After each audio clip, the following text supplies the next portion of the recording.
So today we're going to talk about the prabhava of common spices, and which is the Ayurvedic action. And we have a list of a few herbs, a few spices, dravya, that we can talk about this morning. And we'll talk about their properties, so it'll be a good review of how to use these herbs, but also a good review of pronunciation and vocabulary. So let's go on to the next page. Let's see. I'm trying to move on to the next page. Okay, here we go. So this was the list that I wanted to go over last time, but I wanted to just make a few changes to the diacritical marks. If you can see my pointer here, when you have that line on top of the A, you have A, it's an A sound. So this is a word you already know, obviously, Ayurvedic. Pra, when there's no long horizontal line above the A, it's just a sound, like a schwa. If you remember in grammar school, the schwa was like that upside down E-looking symbol, which just signified an sound. So you have prabhava, not prabhava. So a lot of people say vata, pitta. So in Sanskrit, we have an A at the end of words to signify that there's still a syllable left, an sound. So whereas in colloquial languages like Hindi, Marathi, we would just say prabhav. In Sanskrit, you pronounce that A at the end as prabhava, but not prabhava, okay? Now, the BH here, pay attention, it's aspirated, so the B becomes bh. It's not b, but bh, with that puff of air. So prabhava, okay? So let's look at these words, and let's work on, where you are, wherever you are, just work on the pronunciation along with me and guess it before I say it, just kind of in your mind, okay? So this word, we're looking at cardamom ela, which is, as you know, common kitchen spice. And what are its properties? It's deepana. This is a soft D made with the tongue behind the teeth. This is I. The letter I with a long line over it makes an E sound. Deepana. So deepana means, deep in Sanskrit means light, means agni. So deepana enkindles that agni, it starts the digestion. Okay? Pachana. Now this is just a C, but it's going to be pronounced in this IAST format. It's going to be pronounced as a ch sound, ch. Not a hard ch, as we say in American English, as in words like chair, cherry, chariot. It's not a hard ch, but a soft ch. So it's pachana. Pachana, pak in Sanskrit means to cook. So digestion is pachana. Pachan Shakti, the power of digestion. So it promotes digestion. And Agni, Deepana Pachana. Anuloma means the flow of vata downwards, apana vata downwards. That is, anything that creates that flow has an anuloma property. And we do a certain pranayam called anulom vilom, which is alternate nostril breathing. And that balances the downward flow of vata. Then we have shula, sh. This is an S with a kind of like almost like a French accent aigu.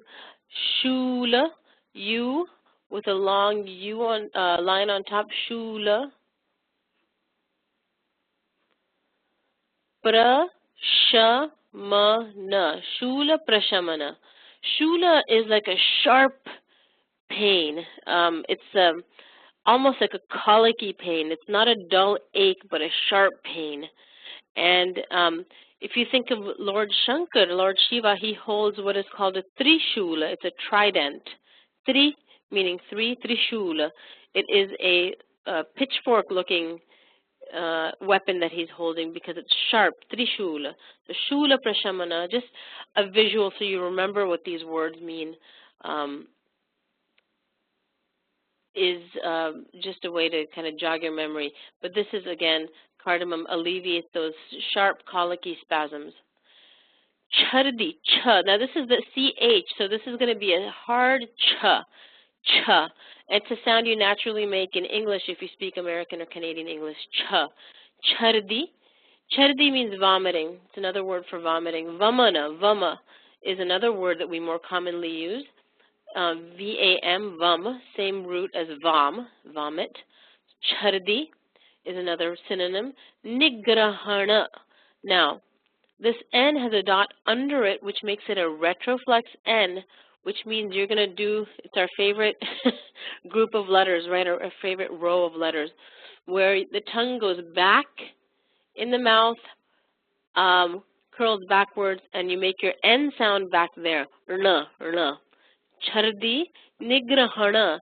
Nigrahana means to grab down, to suppress, to hold down. Graha, the word graha, the root graha means to grasp.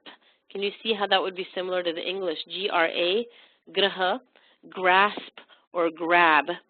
So chardi nigrahana is that which pulls it back down, which suppresses it, which keeps it down. So this is an anti-emetic. Kasahara. Kasa,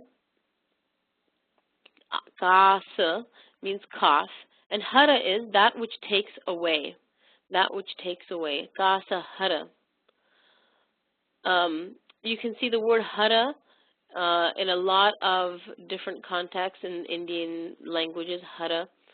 Apaharana means to kidnap, to steal away.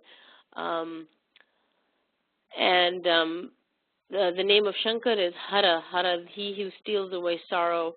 Hara. There are different interpretations of his name, but that's one way of looking at it. So Kasa Hara, that which takes cough away. And then Shvasa Hara. Shvas literally means breath. So this doesn't really mean that which takes the breath away, but it takes away that asthma, Shvasa. It takes away that asthmatic wheezing or heavy breathing, so Shvasahara, so it's an anti-asthmatic. Hikka, hikka is a Sanskrit word for hiccups. You can see the similarities right away. And nigrahana is that, again, which stops or suppresses or holds down or grabs down hiccups. Hikka nigrahana, controls it. Shiro virechana. Shiro virechana is, we learned about virechana already when we learned about panchakarma. Virechana means to purge. Shir means the head, so Shiro virechana is that which clears the head of mucus and congestion.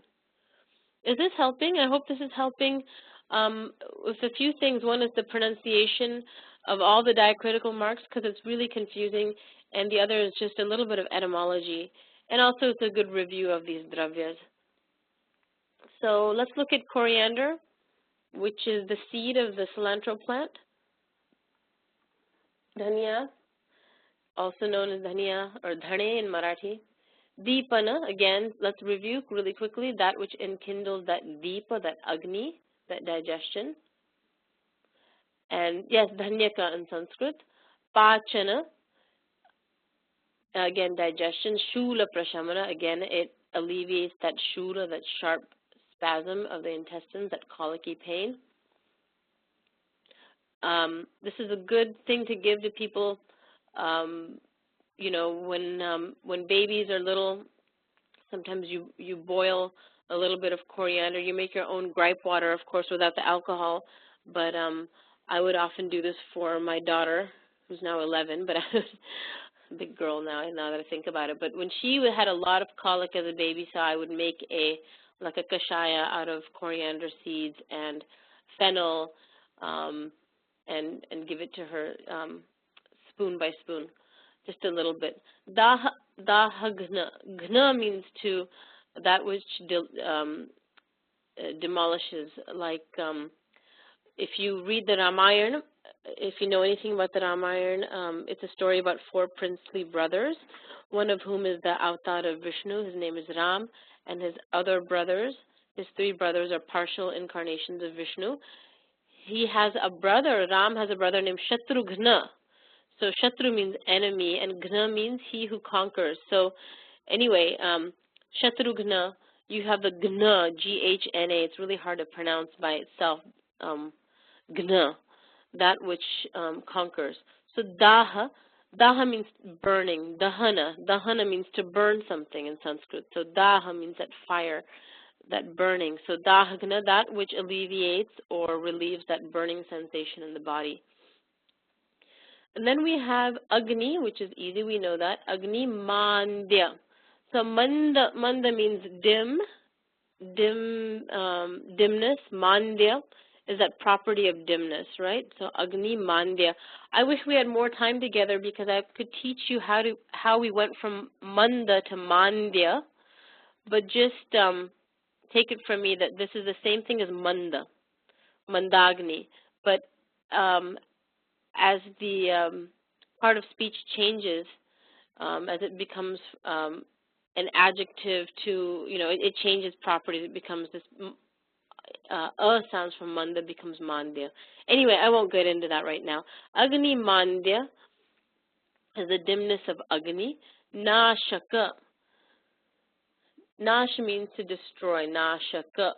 Nashaka, that which destroys the dullness of Agni. So it alleviates that sluggish appetite. Now, here we go again. We have Trishnagna. You can see Gna again. So you know that this word means something that takes away, something that conquers, something that defeats. What is this word? Trishna. Trishna, you'll recognize in its English form as thirst. T-R-S, a lot of the same elements of thirst, this word. So you see the etymology of Trishna, also known as Trisha. Trishna becomes thirst in English. So elevates that which takes away thirst. Hridyam is a cardiac tonic. Again, you can see where the English heart comes from. H-R-D, Hrid, is similar to H-E-A-R-T, heart. It seems like a stretch, but if you follow the etymology, you'll see the roots. Hridyam, a cardiac tonic. So coriander is good. Krimigna, krimi are also known as these tiny worms, but it can also broadly mean things like bacteria, viruses, fungus, krimi, parasites. It's a kind of a difficult term to translate into English, but for broad purposes, yes, for broad purposes we can kind of characterize it as these microbes. But in this case, krimi is worms, intestinal worms. So krimi ghna, that which kills or destroys intestinal worms. And mutra, we learned about mutra srotas already. So mutra is urine. Mutrala, that which promotes urination. That which promotes urination. And yes, it's very important. It does not, Dhanyaka does not destroy the good gut bacteria, but attacks that which is harmful. Okay? Any questions on this page? Today's a kind of short class. I think the second or third slide may be similar. Yeah, I think it's identical. Which takes us to slide 4. So we're going to look at turmeric, which in Sanskrit is haridra, or in Hindi is haldi, or in Marathi is harad. This is a well-known herb, as you all know. So let's look at its properties. Lekhana. Lekhana means, likhati, lik or lekhana means to write, literally. And when we write, what are we doing? We're taking one object, which is sharp, and scraping it against a piece of paper or a leaf. So we're writing, but we're actually scraping with something sharp, right? If you think about it. So lekhana means to kind of scrape away, and it's a good visual because you imagine this sharp pen against a paper or a quill against a leaf. It has this scraping, writing kind of property. So lekhana it has this cleaning property, lekhana. Deepana again enkindles that agni, which is crucial for digestion. Prameha, we learned about prameha already, or you might, I don't know if you're in block 2, you will get a lecture probably from Dr. Kirti about diabetes, prameha. So turmeric is excellent for that. Pandu, we know this word, anemia. Pandu means white. Pandu. So you have this turmeric is good for the pitta, responsible for color. Okay. Then you have jwaragna. Jwara means fever or burning. Jwara is fever. And jwaragna is that which takes away fever. Going back to Pandu really quickly, you have N with a dot under it, and you have D with a dot under it. Vitiligo is a different word in Sanskrit. It's escaping me right now. I will get back to you. It is a different word. In Marathi we call it kora, but I don't know what we call it in. I'll have to look it up and get back to you. But that's a good question. It's escaping me right now. But I'll get back to you. Maybe in the forum. In Malayalam, okay, Pandu for albinism. Could be. It could be. Good question. The N has a dot under it, which means it's retroflex herna, and D has a dot under it, which means it's a retroflex D. So it's a duh. It's pronounced in the back of the palate, the Pandu. Okay? Jwaragna we talked about. Varnya. Varna is your color of the skin. So Varnya is that which promotes lovely complexion. Varnya, that which enhances complexion. And I made a mistake here. I did not need to put a dot under this. I put a dot under this. So ignore this dot. It's not there. Ignore that dot. Varnya. Kushtagna, that which removes skin disease. Kushtha, again, I should put a line over this kushtagna. That which removes skin diseases. Kushtha means leprosy in Sanskrit. So that which removes, in general, kushtha is a skin disorder. And then you have Vedana, Sthapana. Vedana is pain or suffering, Vedana. And Sthapana is that which stops it. You can see the word stop, Sthapana. It holds it back. Sthapana also means to establish something in Sanskrit, to make it firm, to make it steady, to make something stand. So it has several different shades of meaning, but this kind of makes Vedana, pain, to stand still in its place. So it stops it in its place, it halts it. It's an analgesic. Artava, we learned about Artava Dhatu. Artava Janana, that which promotes flow of menstruation or the menstrual flow. Janana means to bring about or to bring forth or give birth to or create. So that which promotes the flow of menses. Krimigna, again, that which kills parasitical worms. Sandhaniya, that which heals broken bones, that which promotes healing of fractures. Shiro Virechana clears the head of mucus and congestion. And Stanya, Stana is breast, Stanya Shodhaka is that which purifies milk, breast milk and the breast. All right, any questions? Let's move on to Fennel. Okay, again, Deepana, You'll always see fennel at the door of an Indian restaurant with a spoon stuck in it on your way out.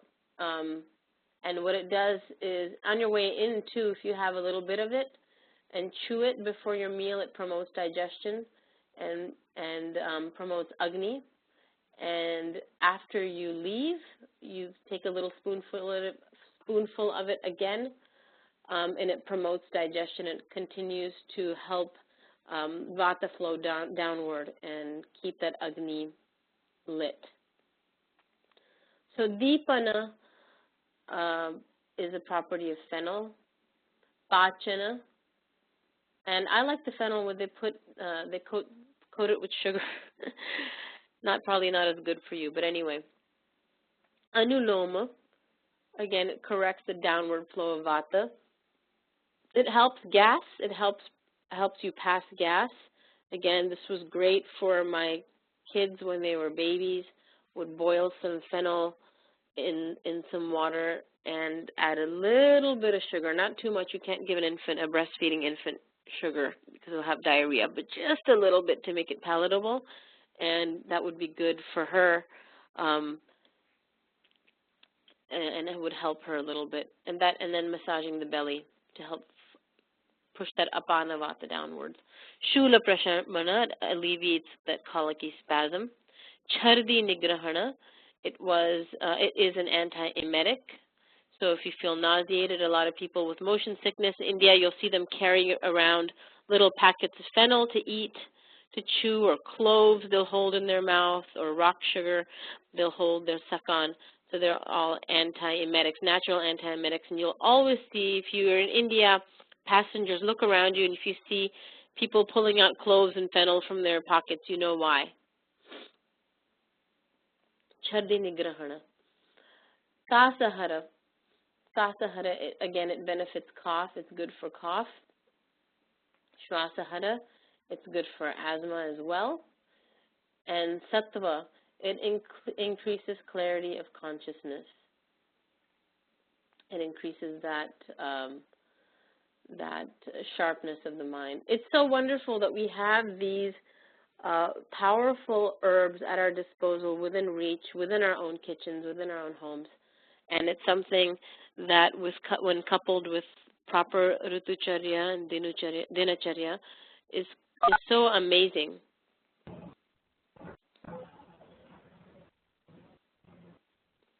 We have a couple more slides. Okay, let's look at ginger. Deepana, again, we know ginger is famous for that. Deepana, Pachana, Rasayana. And Rasayana is a whole class of drugs, of Dravya and Ayurveda, that which promotes rejuvenation. And Rasayana medicine promotes youth, and it also helps to increase ojas and also affects Shukra Dhatu. Sometimes Rasayana are aphrodisiacs. In this case, ginger is just a good tonic to rejuvenate the body, Rasayana. Ama, toxic, right? Our toxins in our body. Ama, Nashaka, that which, we learned this word already, Nashaka, that which destroys Ama. Chardi Nigrahana, again, it's anti-emetic. This has been proven in Western studies scientifically that it, that it is a good anti-nausea medicine. People are told all the time, especially women who are pregnant, suck on ginger candy, ginger lozenges, dry ginger. Yes, dry ginger is an anti-emetic. Hikka Nigrahana, again, it stops the hiccups. Grahi. Grahi means, Grahi, again, that which absorbs, or that which grabs or grasps. So this helps absorb fluid from the intestines. So it helps with cases of diarrhea. It helps assimilate that fluid.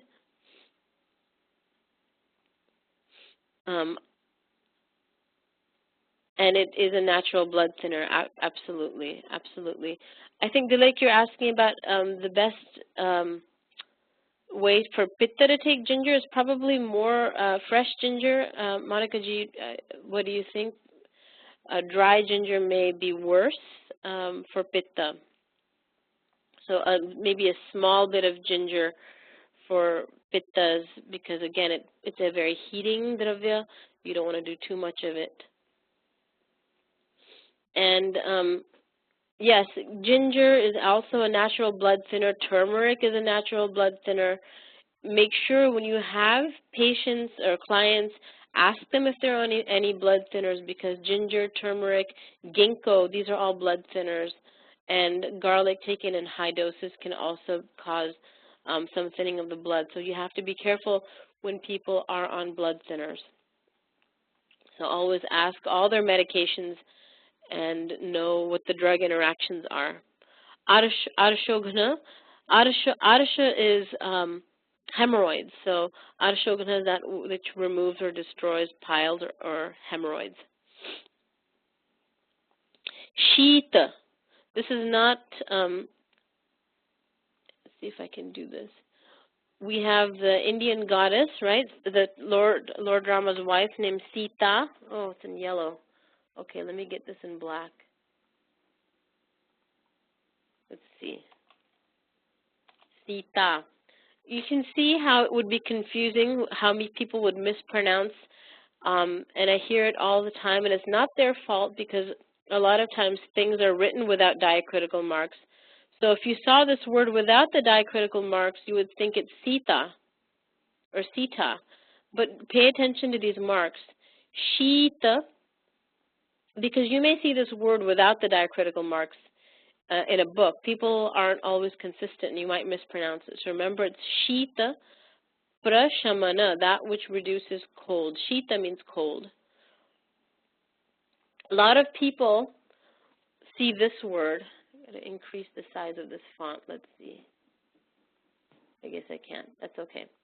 A lot of people see this word and mispronounce it as Siva. It's not Siva, it's Shiva. It's just that whoever spelled it that way didn't put in the diacritical mark on top of the S that would signify that it's Sha. So you see this all the time in India where people will write their name. I had a friend in college who wrote his name out as Siva, and people pronounced it as Siva, and it's Shiva. And I just wish that he would have put an H in there to make it easy. But anyway, I don't want to digress too far.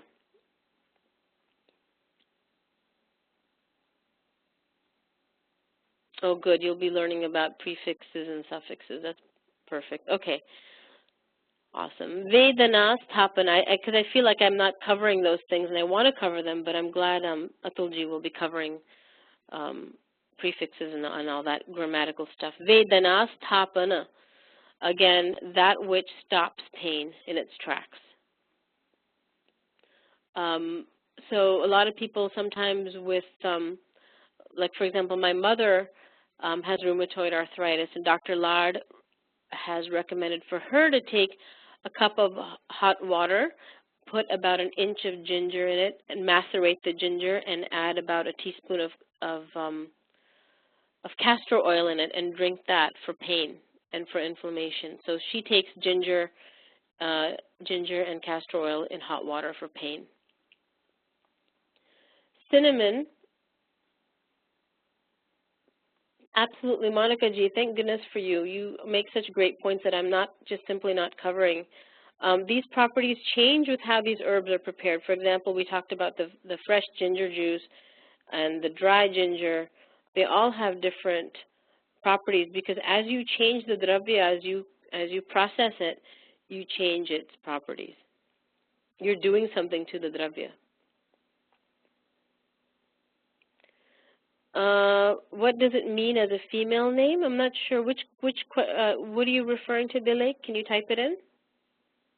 Lord Krishna's wife's name? No, so Lord Krishna's, Lord Rama's wife, her name is Sita. Sita. And Shita is different. It's completely different. Now, the word Shital is a female name. Okay, yes, pronounced Sita. Yeah, don't be sorry. That's okay. It's a good question. Shital, S-H-I-T-A-L or S-H-E-E-T-A-L, spelled a couple different ways. Shitala is a female name. Shitala, that which promotes coldness or coolness, is a woman's name. And then there's Sita. Does that answer your question? Shitala is just to get off the track for a second, is a name in India which is pleasant. We think of, from a Western point of view, we think of cold as a bad thing. Someone's cold-hearted or they're cold to us. But, and we think, oh, warm, she's so warm-hearted. We think it's a cultural thing. So we think warm is good in the West and cold is bad. In India, we think cooling is refreshing. So it's actually a compliment if someone's cool and calm, and so that's why the name Shitala is a girl's name. All right? I'm just giving you some cultural background so it makes the class more interesting. All right, we're almost done. Cinnamon, Deepana, Amanashaka, destroys Ama, Hridyam, cardiac tonic, Vatahara. Focus on how to pronounce Vata. Please don't pronounce it Vata or Pitta or Kapha. Then I don't mean to sound ridiculous. I'm just trying to really drive it home that it should be pronounced Vata. If you can't pronounce that soft T, call it Vata. That's okay. Vata. You can say, if you can't say Pitta, you can say Pitta. Okay? If you can't say Kapha, Kapha. It's okay. So Vatahara, that which takes away aggravated Vata. Hara means to take away, to drive away. Balya. Bala is strength. Balya, that which imparts strength. And it's also Vata Kapha Nashaka, that which alleviates Vata and Kapha. And it's Shukrala, that which increases semen. Okay? All right. Last slide. I know our last few classes have been really long, so this is a short class. Human, also known as Jira in Hindi, Jira in Marathi. Some pronounce it Zira.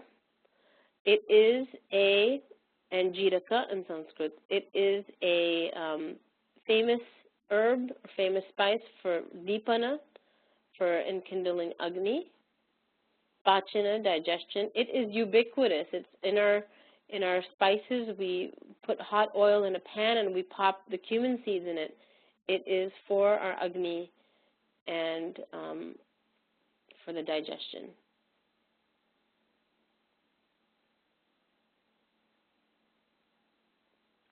So, Tamara, you're correct. It is not pronounced with an F sound. We talked about that in our first class. It's really a PH, P, aspirated P sound, and it does not depend on region. It's pronounced Kapha throughout India because, in the pure sense, because the Indian languages, unless you're talking about Urdu, which has Arabic and Persian influences, the natural state of Indian languages and all the Gujarati, Marathi, Bengali, South Indian languages does not have a F sound. Now, I shouldn't speak about the South Indian languages because I'm not 100% sure.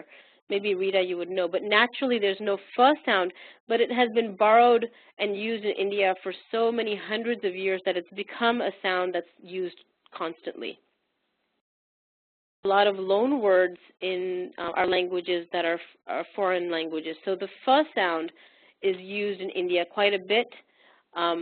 I'll give you an example. The word for fruit in Marathi is para, but a lot of Maharashtrians say fara. So it's incorrect, but because everyone does it, it's almost correct. I don't know if that makes sense. So it's okay to say kapha. I say kapha myself because if I say kapha to a non-Indian, they won't be able to understand it. It would sound weird to their ear. Yes, the labials are P and PH is P. That's aspirated P. But interestingly, if you look at the word phone, telephone, it's P-H-O-N-E. And you have a PH and that's pronounced as an F. It's very interesting. So does that answer your question? You can go ahead and pronounce it with an F sound, but just know that English is weird. Know that it's really, if you want to really be a purist, it's a p, kapha. And I'm trying to do that in the lecture here, but you'll hear me slip and say kapha. Okay, so it's pavanagna. Pavana means wind. Pavanagna. Pavana is also the name of the wind god. It's also a boy's name, so you'll hear a lot of boys are named Pavana. It doesn't mean flatulence in their case. You don't want to name a child, your son, after a fart. It is after the god of wind. So in this case, it relieves intestinal gas, but we have a euphemism for it. Emission, gas emission, yes. You are relieving that pavana. It's a nice way of saying it. You're relieving wind. You're breaking wind.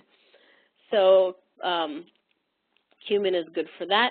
Anuloma, it pushes the vata, apana vata downwards. I need to go back and correct vata here and put a diacritical mark.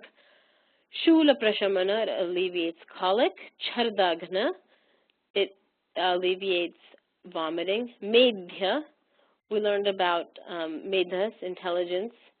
So it benefits intelligence. And shirovirechana, it clears the head of mucus and congestion. Brahmi and tulsi are also famous as medhya. Brahmi is wonderful, Brahmi ghee.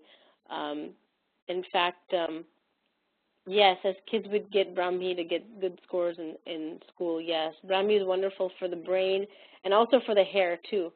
And Monica G, I wanted to thank you. You gave me a good consult that day about my patient with the Brahmi, so I'll check in with you on that. So Monica G and I have been talking about Brahmi lately and how wonderful it is. Yes, they're combined differently, just a different variation, Rita. Hinga, also known as hingu in Sanskrit, asafoetida. It's that kind of stinky, resinous powder. And you can buy it in two forms. You can buy it as the resin. I wish I had my camera. I would show you. I have both forms in my house and the powder. And they taste different. They taste different when you put them in your tadka, in your oil, heated oil. Dipana, Pachana, Shula Prashamana, Anuloma, Shvasa, it helps with breathing. Krimigna, it helps with intestinal worms. And Hinga is also good for promoting menstrual flow, Artava Janana. And Vedana, Tapana. Yes, so to answer Rita's question, and using Monica G's answer, Sandhi, this is probably something we have not covered. It's almost impossible to cover because we just don't have enough time. But maybe Atulji may be able to touch on that. It's a way to cover or connect two words. And so yeah, I won't elaborate here. And yeah, so all these properties we talked about, it was a good review of Dravya for us, for me too. And so if you have any questions, please let me know, and I'll look through some of your questions right now in the chat and answer them during the next talk. I'm right back to you individually. Yeah, if no more questions, I'll say goodbye to everyone. I hope this was helpful.